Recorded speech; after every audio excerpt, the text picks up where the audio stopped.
They laughed when Agnes dropped her glasses, bent frame, cracked lens, no apology. Glenn, the systems manager, picked them up, spotted a code etched so faint it caught only under flickering light. Ever seen something broken? Hold a secret that could save lives. The laughter cracked louder than the plastic lens hitting tile. It wasn't cruel, not exactly. Just that careless kind of laugh that fills empty space when people don't know what else to do. Agnes had dropped her glasses. No dramatic fall, just a quiet plink, then a scrape as one earpiece snapped off under someone's rolling chair. "Museum-grade gear still in service, huh?" a voice said from my left. Chuckles followed. The kind that dart around a room like loose wiring. I turned my head slowly, not to scold, just to see who had said it. It didn't matter. By the time I bent down and picked them up, the moment had already passed. Agnes didn't flinch. She sat at the edge of the conference table, her posture unchanged, her hand resting lightly near the styrofoam cup she always reused. The cracked lens lay near her feet. She didn't even look at it. The morning briefing on phasing out the analog radar array had resumed like nothing had happened. Victor clicked through a slide deck with too much white space and not enough grounding. "We're sunsetting all legacy inputs by Q2, he said, "which means we'll consolidate all visual confirmations under the new sweep modules. No need for manual triangulation anymore. Just cleaner, faster, centralized feeds." Victor used to be my intern. Now he ran the systems wing like he'd designed it. To his credit, he was good. Too good, sometimes. I turned the glasses over in my hand. They were scratched old, slightly foggy along the inner rim. Agnes had probably used them for decades. I was about to set them on the table when something caught my eye, light bending across the inner arm. There, barely visible in the dim fluorescence, was a small sequence of numbers. I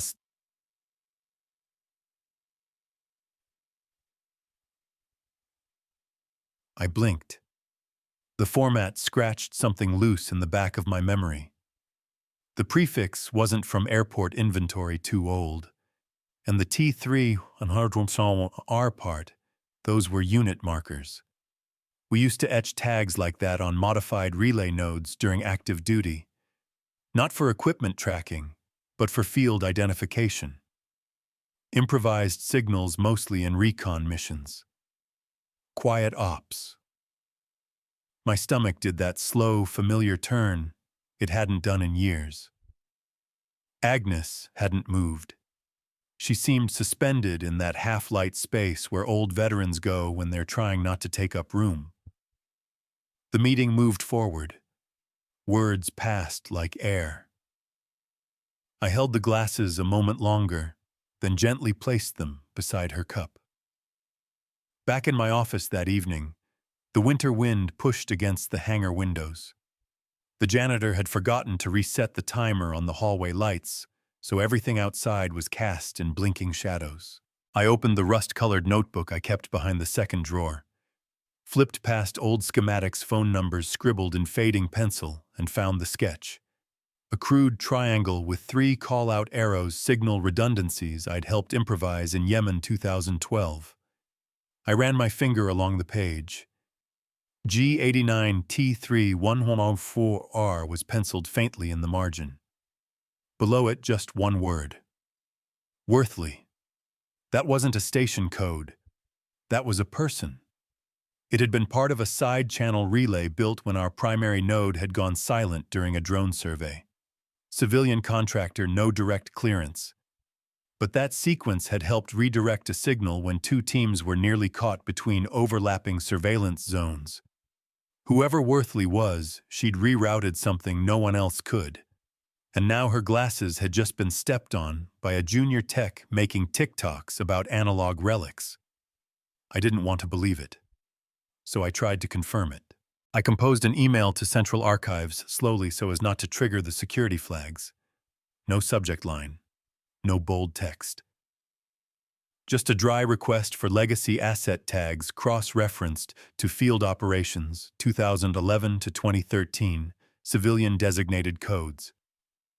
I attached a photograph of the glass's arm high-res shadows cropped no filters. I hesitated at the CC line.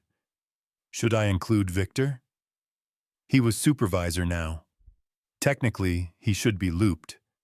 But there was something in his tone lately, a slight impatience, a low-grade hum of annoyance whenever I brought up old ghosts, as he called them. Still, protocol was protocol. I added his email, hit send. I spent the rest of the evening filing maintenance reports no one would read. Around 10, the automated reply pinged back. Central Asset Index query rejected. Record not found. No matching asset. G89T3-1144R. Please check format and resubmit. At the bottom of the reply in smaller type, I noticed something else. Supervisor CC Victor Harkness. Flagged for manual review. Flagged. No explanation, no rejection, reason, just that one word hanging there like a pin dropped onto a floor map. I closed the laptop softly, sat for a moment. In the corner, the space heater clicked into silence. A light knock broke the stillness. Victor leaned in, not crossing the threshold. He didn't look smug, just tired. Looking into old ghosts again, Glenn. His voice was calm, even friendly. But there was a tautness in his grip on the doorframe, thumb tapping once, then again. I shrugged. Some ghosts don't like being buried. He tilted his head, smirked a little, then stepped back. The door clicked shut. Not loud, but final. Victor didn't say anything when I walked in. He just pushed a piece of paper toward me across the desk. Not handed, not passed. Placed like a chess move. It was the email I'd sent Central Archives the night before, printed in grayscale on standard stock. The rejection notice. The flagged tag. The silence. I figured you'd want a hard copy, he said, leaning back in his chair. I nodded. Appreciate it. There was a pause. Not awkward. Calculated. We're trying to clean up legacy queries, he added, so we can get ahead of the quarterly audit. You know how it is? I did.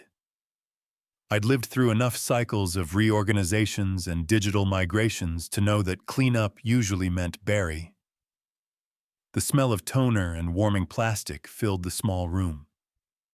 Someone had left a heater on under the filing cabinet, and it wheezed like a sick cat. I turned the page over. On the back, just faint enough to escape first glance, was handwriting. My own. It was a fragment from a lesson I'd given him a decade ago, an example of signal echo drift drawn with a felt tip on the back of a radar sweep printout. The margin read, "Drift isn't noise. Drift is memory."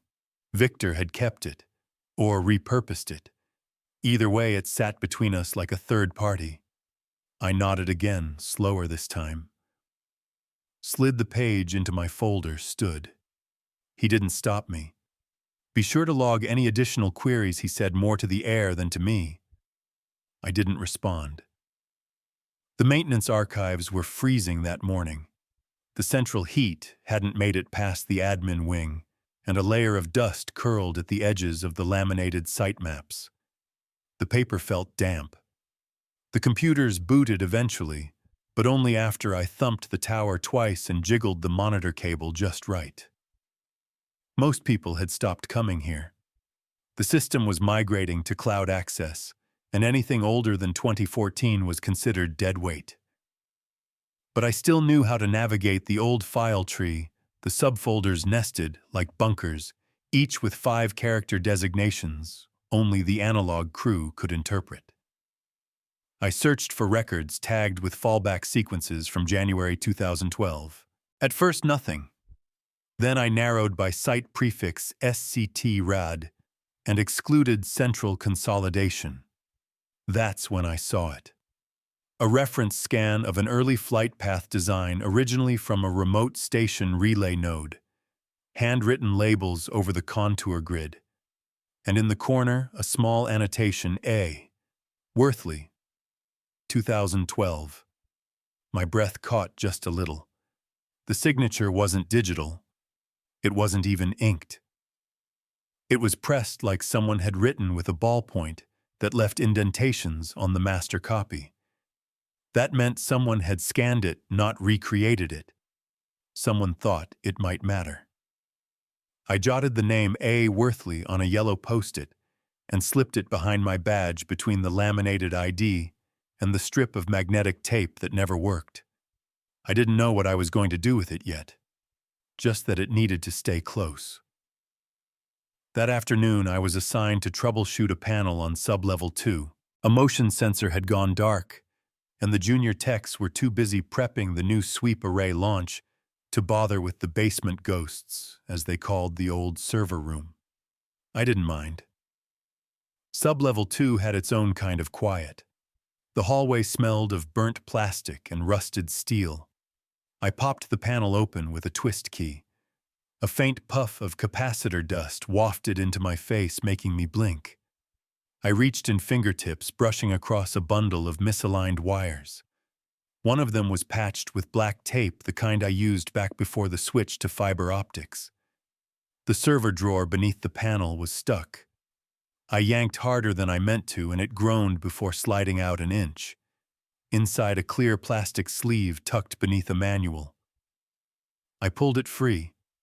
Inside was a hard copy of the 2012 fallback routine, a full schematic of the radar handoff procedure we'd once called W-Link short form.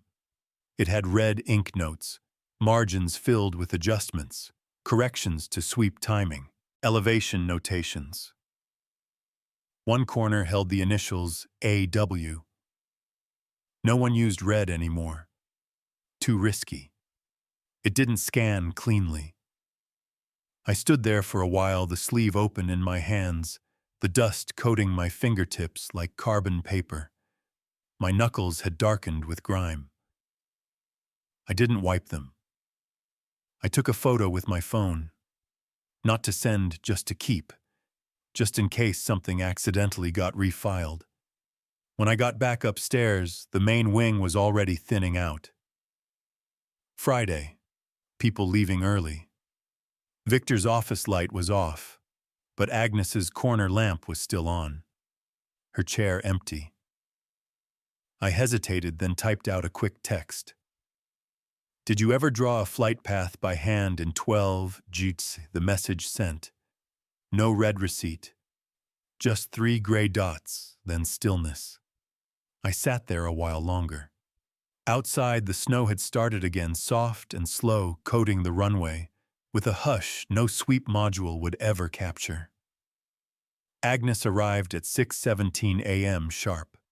No coat, no gloves. Her short white hair was tucked into a simple knit cap, the kind they hand out at volunteer shelters during winter donation drives. In one hand, she held a travel mug that had lost its lid. In the other, a battered thermos dented at the base. I brought coffee, she said. Instant. Bitter. Familiar. The lounge was still waking up. Radiator clanking. The air stale from closed vents and old conversations. She set her things down on the folding table near the wall beside the laminated OSHA poster that hadn't been updated since the Bush administration. She poured into 2 mismatched mugs, one with a faded Eagles logo, the other just plain beige. She slid one toward me. It's what we drank during the blackout, she said, if memory serves. I took a sip. It tasted like rust and stubbornness. Just right. Behind us, the old radar station blinked amber through the frosted window, still breathing though no longer in use. Agnes reached into her satchel and pulled out a laminated sheet. It was warped edges curling like parchment exposed to sun and time.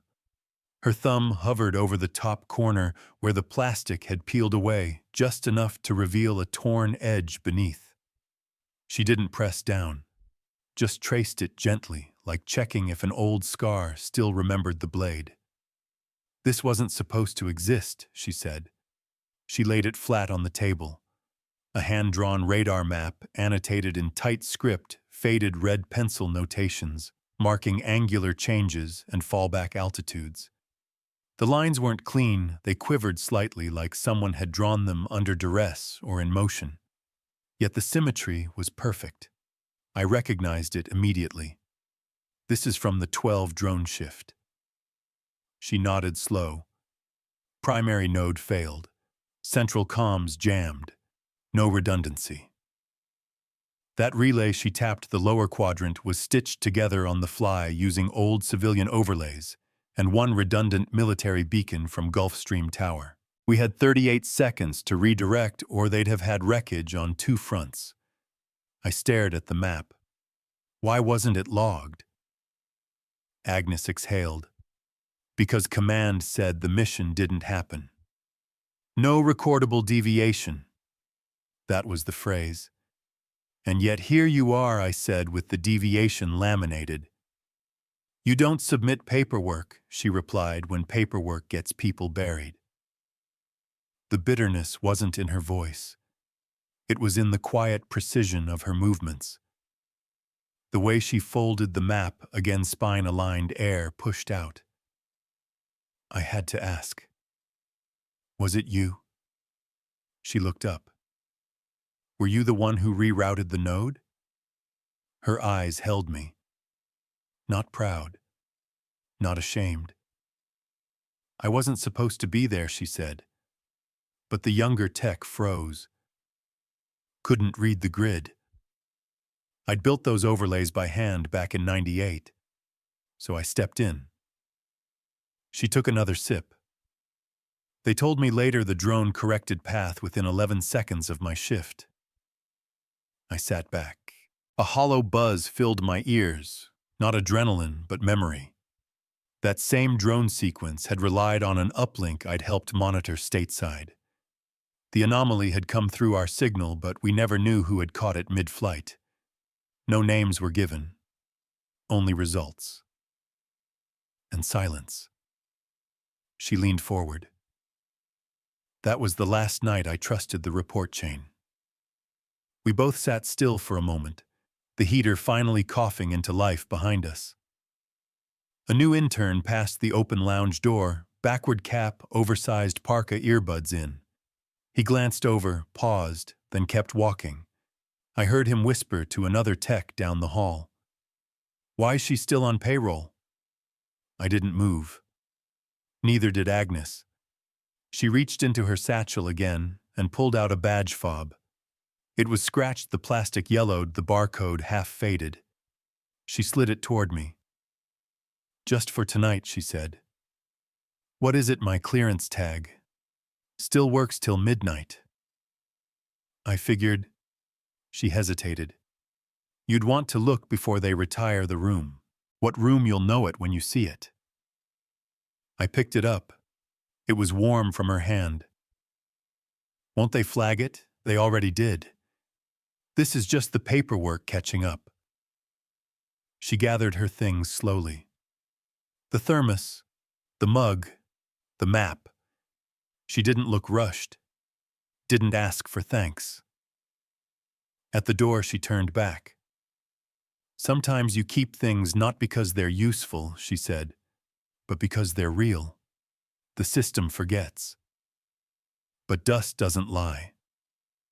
Then she was gone, and I was left with a badge that opened a door no one would admit existed. Agnes's glasses lay just inside the doorframe. No case, no note. One arm bent awkwardly like a dislocated limb, the left lens cracked clean through in a jagged vein.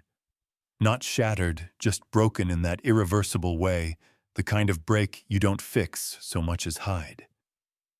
I stood there a moment longer than I should have, keys still in hand, rain dripping from my sleeve.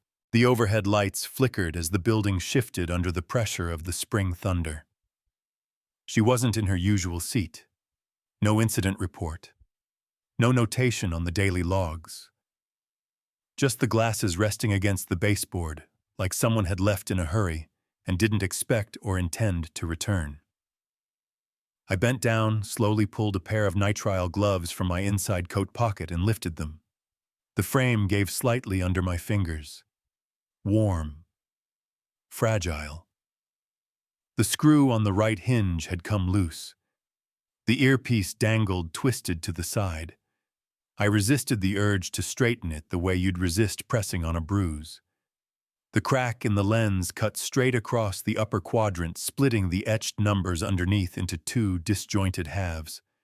That number again, G89T3114R, still visible, still haunting.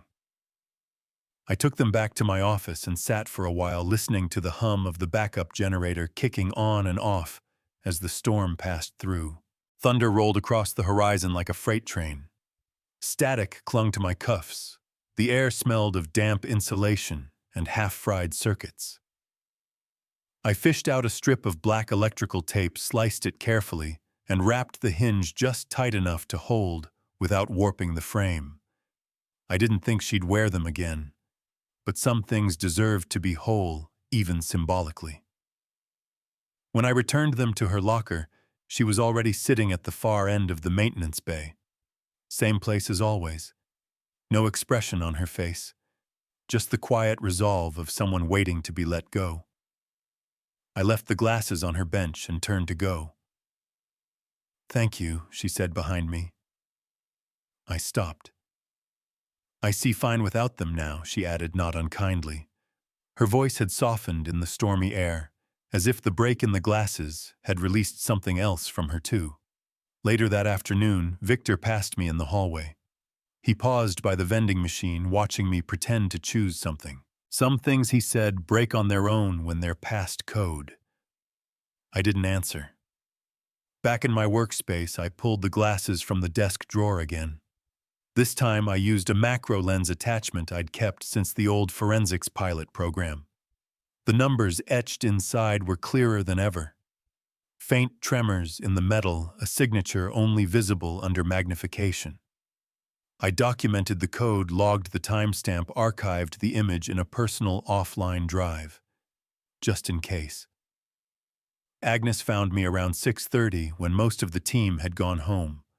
She held a thin slip of paper between her fingers, the kind torn from a bound logbook. She didn't speak, just handed it over. It was a reprint of a radar signal patch from 2012. A fallback vector sequence manually altered with pen. At the bottom, written in small, unmistakable handwriting, were the initials AW, and beneath that, Relay Priority Override, 3.7 ETSEC flash. "You kept this?" I asked. "I recopied it," she said. "They shredded the original." "And you remembered it?" "I built it," she said. "You remember what you build." Her fingers brushed mine as she let go of the page. They were cold, firm, not shaking. That night I stayed long after the others left. The server room buzzed like a nervous engine under the weight of the coming storm. I inserted the override code into a legacy test bed, one of the few systems that still accepted manual input. The screen blinked. Then for exactly 3.7 seconds, the grid lit up. Not simulated. Not a mock-up. Real reactivation. The signal looped once, then faded. I sat back. The hum of the test panel faded into silence. My pulse steadied. I hadn't known what to expect. Not really. But the code still worked. I printed the result quietly, just one page. Monochrome. Date stamped. I folded it twice and slid it into a plain white envelope. On the outside, in blue ink, I wrote, "If I'm not around." Then I sealed it and placed it in the bottom drawer of my locker. Not hidden, but not labeled either. Some things I thought don't need to be seen right away, just preserved. Outside, the rain had begun again. A soft, persistent drumming, like static trying to become a song. The spoon in Elijah Brogan's fingers stopped mid-stir. He'd been casually turning it in a mug of gas station-grade coffee elbow, on the chipped laminate table posture, relaxed in the way young veterans sometimes pretend. But when I slid the printed fragment across the table, everything shifted. His fingers froze. His expression didn't change, not exactly. But something in his jaw went taut. "You don't forget that sequence," he said. "Not if you saw it once, much less if it saved your team." We were in the airport diner, 3 p.m., midweek lull. The place had that late summer haze, old blinds tilted crooked, a slow fan circling above as if afraid to commit. The fry cook whistled behind the counter, not to any tune. Just a sound to fill the air. On the radio, the Eagles crooned something from before either of us had been born. Elijah was 24, maybe 25, clean-shaven, but already bearing that creased look in the eyes like memory had burned in and hadn't left room for smoothness. His tan jacket was military surplus, though the patch had been removed. Underneath a threadbare hoodie and hands that didn't stop moving until now, the code fragment lay between us. G89T3, 4R. I said nothing. He reached out slowly, tracing the edge of the paper with one finger, not quite touching the ink. "This was the HUD line," he said. June 2012. Yemen sector. We'd lost upper relay. Primary command link was jammed. They told us evac was impossible. He exhaled. But then it showed up. Just like that. An unregistered ping. Civilian frequency, but piggybacked on military architecture. Red line anomaly, they called it. Except it was clean. Precise. Redirected our flight vector west by 5 degrees. Just enough. His spoon tapped once against the ceramic. Loud in the quiet. I was on recon then. Remote guidance, saw the ping. Didn't believe it. But my CO did. We followed. I leaned forward. What happened next? He looked at me, suddenly less sure. We cleared the zone. Just barely. But that signal, it wasn't logged. We asked later, got nothing. They said we imagined it. Called it instrument misread. We stopped asking. I nodded slowly. "Did you ever record it? Screenshot log?" "Not officially," he said. "We weren't supposed to." He reached into his backpack, dug past a folded map, a tin of mints, a pair of gloves stitched at the wrist. Then he handed me a flash drive. "This has my personal after-action notes, just audio, never filed." I took it. "You're okay with this?" He shrugged. "Doesn't change anything for me. But maybe it explains something for someone else." The air in the diner felt thick with things unsaid.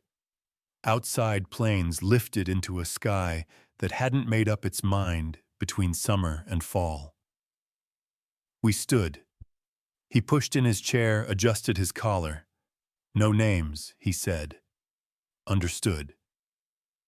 We didn't shake hands. Didn't need to.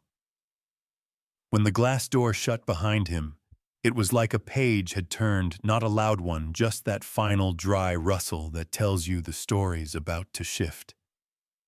Back at my desk that evening, the building was mostly dark. Maintenance logs buzzed on the overhead screens, unread and undisturbed. I plugged in the flash drive, copied the audio file, and named it Brogan Verified. Wave. His voice played through the speakers. Steady, measured. At one point it cracked not from fear, but the kind of fracture that comes when truth finds too much space. I opened a new document. Typed out a formal request to the Department of Records and Operational Archives. I stated my findings included time-stamped documentation and attached Elijah's memo with his consent clearly noted. Then I did something hadn't done in months. I CC'd Victor. I stared at the send button for a long time. Then I clicked.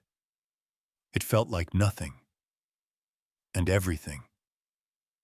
That night, as I was shutting down my station, Victor appeared. No knock.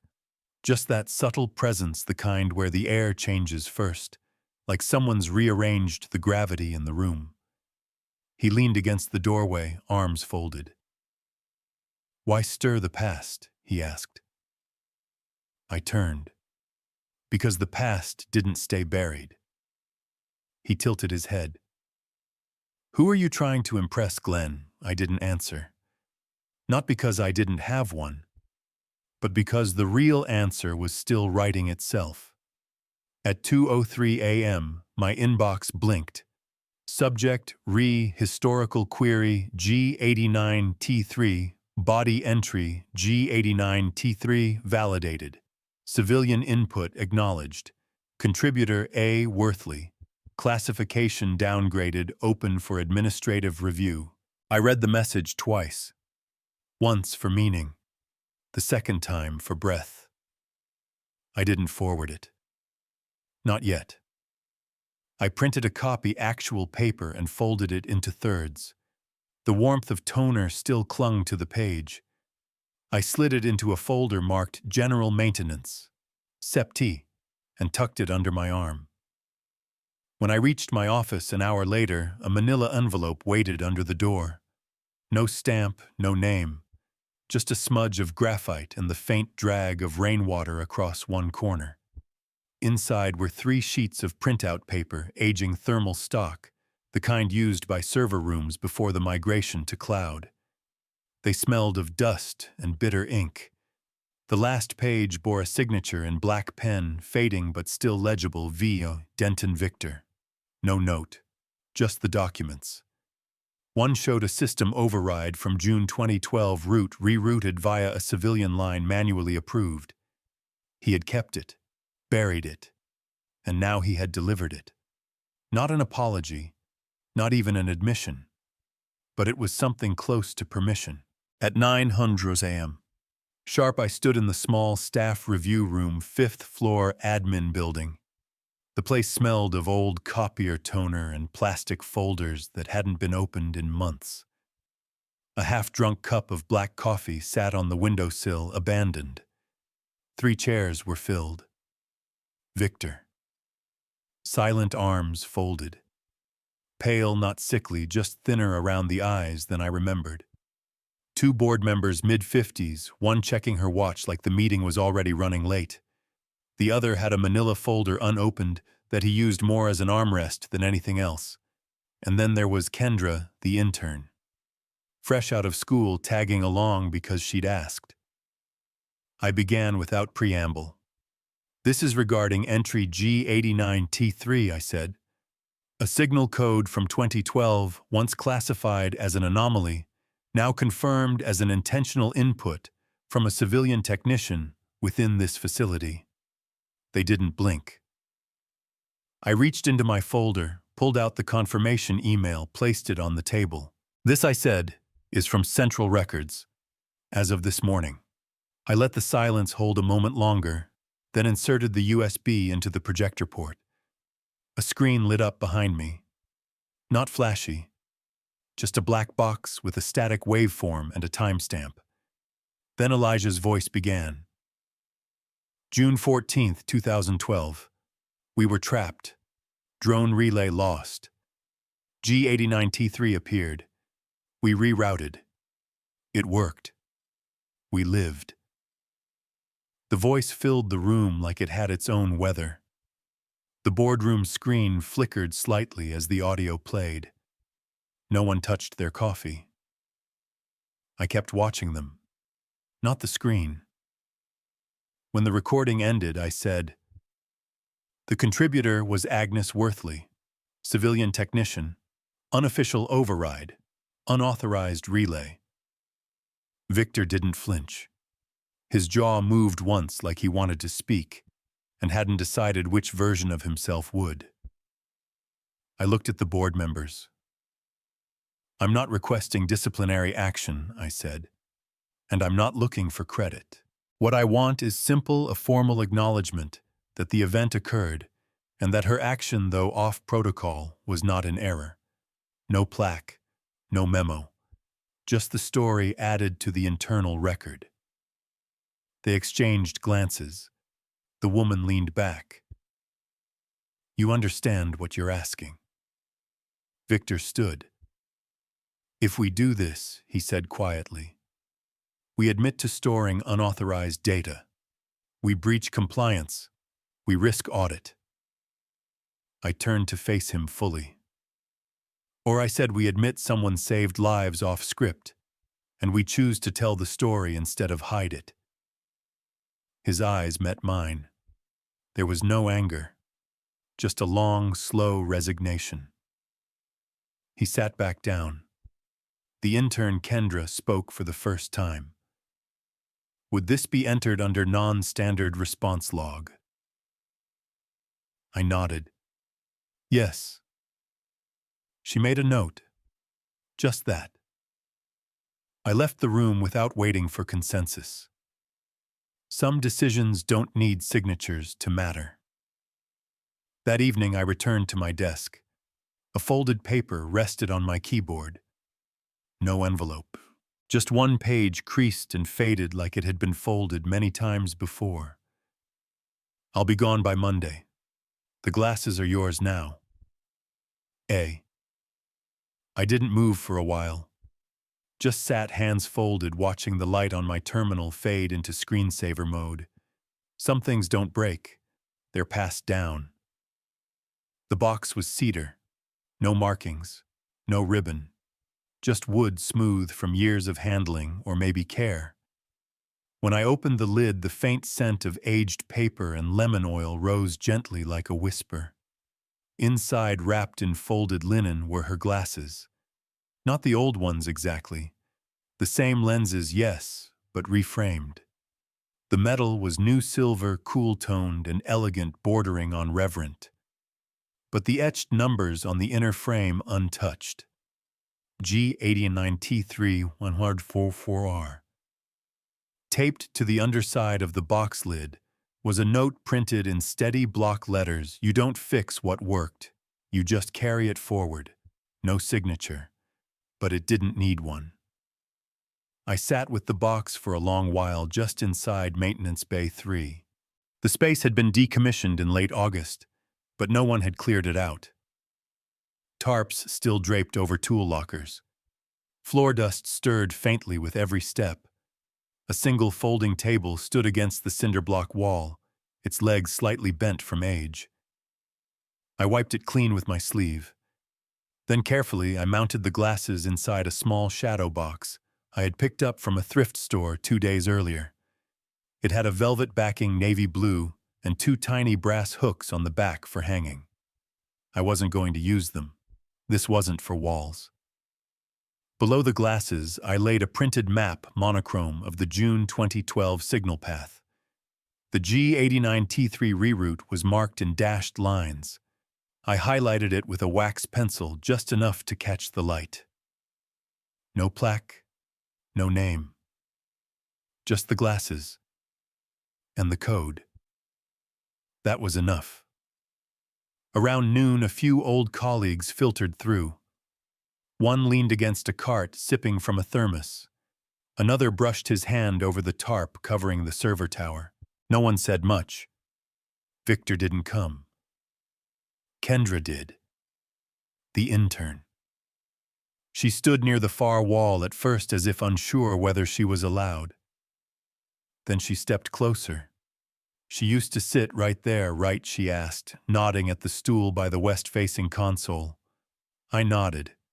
Always 15 minutes early. She once told me Kendra added that machines only whisper when you're quiet enough to hear them. I smiled. She'd know. Silence settled again. Not awkward. Just respectful. A little after 2, a groundskeeper passed by the open bay door. He slowed, peered in. He pointed at the map in the shadow box. I remember that outage, he muttered. Power flickered all the way to the control tower. Thought we lost a drone that day. I said nothing. He moved on. I reached into my jacket pocket and pulled out my old field badge. The laminate was scratched, one corner broken. My name, G.L. Marrow, had started to fade, but the barcode still scanned. I pinned it beside the glasses. No label. No reason. Just memory. When I stepped back, the overhead light caught the curve of the glass just right.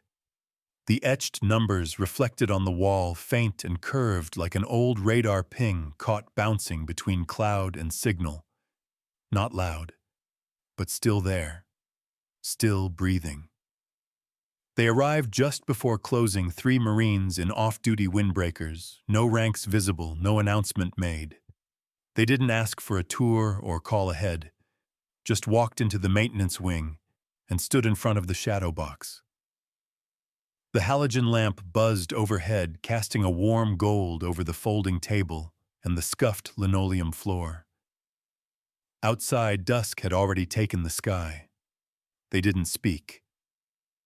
The tallest of the 3 leaned forward slightly, eyes narrowing, as he read the etched numbers on the glass's inner frame. G89T. He placed his hand gently on the glass flat fingers, splayed like a print, half left behind.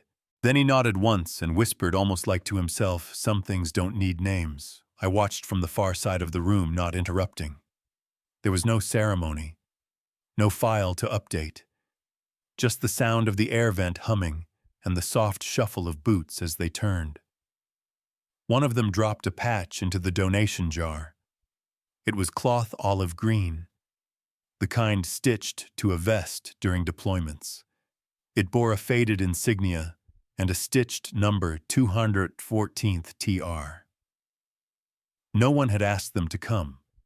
No one had told them where to go, but they had found it anyway.